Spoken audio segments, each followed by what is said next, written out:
Hello, Triumph Guy here. Okay, I'm going to do a 3-part video. So first part is going to be how to drain the coolant on the Triumph Spitfire. Second part is going to be how to fit a new radiator and hoses. And then the last part is going to be how to top the coolant back up, okay? So the first thing you're going to have to do is flick this to hot. Okay. And all we're going to need for this is like basic socket set and a screwdriver, okay? And some bowls to collect the coolant. Unfortunately, I haven't got a very flat pan, so I'm going to just try and use dog bowls and be quick with it. And yeah, you can find all this information in the Haynes manual. I'm basically just going to put that in the description, okay? If obviously you don't need to drain the coolant, you just want to fit the radiator, skip to the next video. And if you want to just, you've already drained it and you want to know how to fill it, then skip to the last video.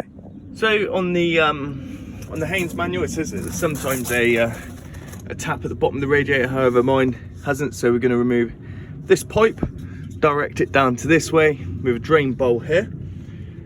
Before we start, oh, hi Eric. We're going to unclip this, okay? Obviously, the car's cold. Don't touch that if the car's hot. Either allow it to cool down or place a load of rag over the top and then turn it very slowly, allow the gas to escape. I'll just do it when it's cold though.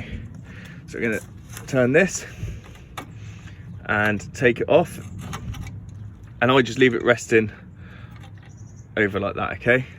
Also, which is weird, you've got to remove this bolt here, okay? Very strange, but it's quite high up. Normally on cars they have a tap or something underneath or on the side, however on this car it doesn't. So yeah, firstly we'll just my bowls are in place, and you're probably going to laugh, it's probably going to go everywhere and I'm going to have to clean it up. You will have to clean it up anyway, so it's not too much of an issue. So I'm going to use my flathead screwdriver in here just to loosen it off.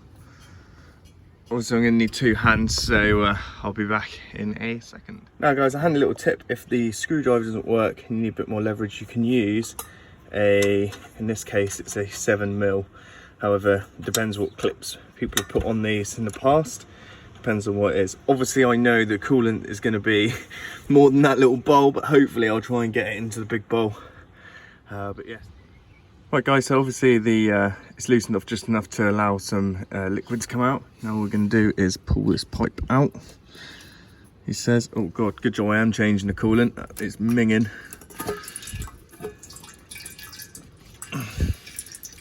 It's a 2-handed job, so I'll be back in a second. Right, so guys, obviously this coolant is supposed to be blue, believe it or not. It's well overdue a change, and I'm not going to lie, whenever I've checked in here, it has always been quite a quick, clear liquid, you know. It didn't really look like it's contaminated, and it's always blue in there as well. So I think, correct me if I'm wrong, what's happened is the rust on here has perhaps contaminated and as you can see in there, it's minging. So hopefully I am changing the radiator, so hopefully that will do the trick. Right, and now we're going to undo this bolt using a ratchet and a 19mm, so that should drain onto there, hopefully. Probably not, no my luck, but I'll give it a good clean afterwards anyway. Yeah, take off the drain plug using a 14mm. Sometimes it can be a tap, mine's actually got a plug. Yeah, the coolant looks a bit better this side. Right guys, okay, so what we're going to do now is put everything back together, and we're then going to go on to flushing the system, okay? So obviously, so you can see that's back in. I'm then going to put the pipe back in. I will also, forgot to mention, I'm going to take this out and empty that out, the expansion tank, and I'm just going to check it for cleanliness inside to make sure that there's no muck or anything in there, and give it a good clean. Right guys, so Haynes manual states that once it's all put back together, fill it up and then allow the chemicals and the water to go around the system. Now, because I'm actually replacing this radiator, but I will be keeping it as a spare, all I'm going to use is deionized water. Now, the reason I use this and not kettle water is because the water here in Dorset is very, very hard. I'm just going to fill the car full of lime scale. So I'm going to whack a bit of this in there, run it up 15 minutes and then drain it. But thanks very much for tuning in.